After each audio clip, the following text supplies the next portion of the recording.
Good morning, good afternoon, good evening, wherever you're watching. Channel's called Ratchet. My name's Andrew, and on this episode, I give you a well overdue update on how the build's going. Run the title.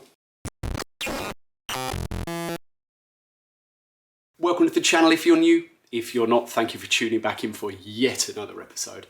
Like I've said, this one is a well overdue update on how I'm progressing with the car. Now, don't get me wrong, even though there's not been a video for, 4 weeks, I think it is, that doesn't mean there hasn't been any progress. In actual fact, that means I've been putting in every single hour possible to try and get this build moving towards a conclusion, the end, the final firing.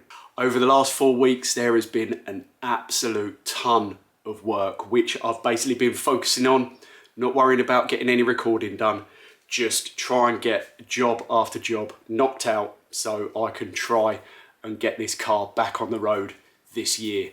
So this video is going to be possibly split down into 2 parts and just a full detailed recap of everything that has gone on in the last 4 weeks. So as always, if you haven't subscribed already, please do so. Hit the button below. It's always appreciated. Leave me a comment, because there has been so much work gone on.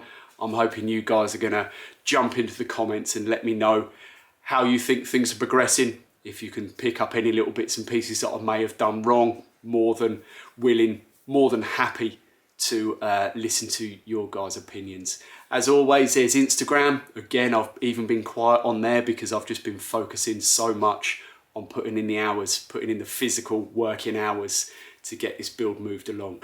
So anyway, I think that is enough of the waffle. Let's get on with the episode.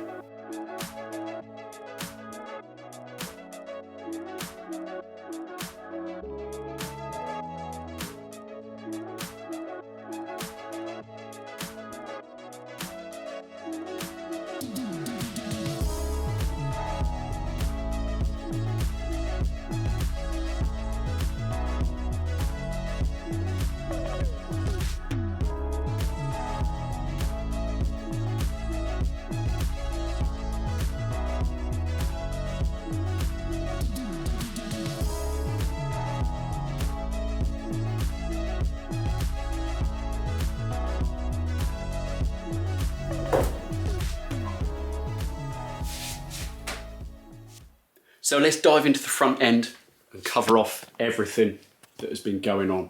So we have got headlights and front indicators, which masquerade as the large front driving lights. Everything is now wired up and working. Fans are wired up, they've been checked, everything's working. I've got the fire extinguisher system fully plumbed in. Brake and clutch are bled. So that means engine is in, and I'll get to that a little bit later. Jumping down into the front access panel, we've got the heater in, all of the looms are in, everything is connected. I've gone through a full systems check, front rear lights, heater, windscreen wiper, washer jet, everything is working as it should be. I've got a couple of little minor issues that I'm still covering off to do with the fuel pressure gauge, but I think that's not going to be too much of an issue. Coming down the side, probably one of the biggest changes is I've got the side windows in. I've got my new Spa mirrors installed, made up a little bracket that bolts to the door to spread the load because I don't want the Perspex windows cracking. Now, I'd made these windows some time ago when the car was still blue, so these were just bought out of storage, cleaned up and refitted. But I think the mirrors look perfect. It's a tried and tested mirror, and I think it suits the car spot on. Coming around to the back of the car, you will see the engine is in. Now, I'm going to apologise right from the off. I didn't record getting the engine in. I just wanted to focus on making sure it fitted without damaging it or my freshly painted chassis. So I will cover off the very best I can when I pop that rear clam up and show you everything that's been going on back there, because there has been a monumental amount of work. But before we get round to that, let me show you what's going on inside. I've mucked around with both of the doors and the fitment. to make sure they open and close the very best that they can. I've got the door rubbers fitted. Now that meant that I had to make this aluminium trim that runs along the external edge. I then made up a cloaking piece that comes up and around the side of the door edge. And this has then finally allowed me to fit this one piece rubber around the entire perimeter of the door. Now I know on some GT40s it only goes around the top leading edge, possibly with a second piece along the bottom, but I wanted this in one continual piece because it just looks more finished to me. So I'm really happy with how that's come out. The next biggest thing is the dashboard is in, and like I mentioned before, all of the looms are plugged up, they've been tested, and as far as I'm aware at the moment, everything is working as it should do. I've got the steering column in, including my revised steering column grommet that you can just see through there between my Southern GT pedal box. And that whole area has just worked out really nicely, and I'm happy how that's come together. The handbrake is now wired up to my new spot calipers. I'm just waiting on some screws so I can get the door pockets fitted, but those are cleaned up and ready to go. So that'll be a nice finishing touch to the door as well. And then panning round in the interior to the rear access panel, you can see the engine sat in place. Now, everything that has needed to be refurbished has been either powder coated, sprayed, cleaned up, new Jubilee clips, new hoses where necessary to try and get it looking as sanitary as possible. Now again, I'll go into more detail, but you can see there my solid coolant pipes I have kept in the raw copper state. They have been taken to a brush finish and then coated with Nyalic, so it matches everything else in the car.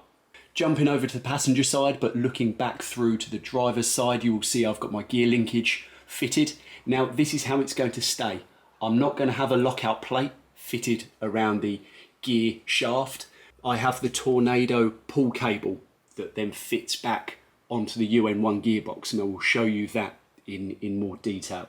So this is how it's going to look. It looks raw and bare, exactly how I like it. The steel shaft I have brushed and coated with Nyalic, so I'm hoping that's going to protect it from any form of corrosion. And then just a nice grommet keeping a watertight seal on the rear bulkhead. Now, if you guys cast your memory way back, all of these services that passed through this rear bulkhead in the previous build were just ungrommeted, and it was just an absolute mess. So to see this sit here like this, it really does sort of give me a real nice sense of achievement. One of the areas that did get a huge amount of time and attention spent on it was the fuel system, and I'm pleased to say that I think that is also done and dusted. From the fuel caps all the way back to the fuel pumps and up to the carb. In theory, I should be able to stick some fuel in it and be able to get fuel up to the carburetor.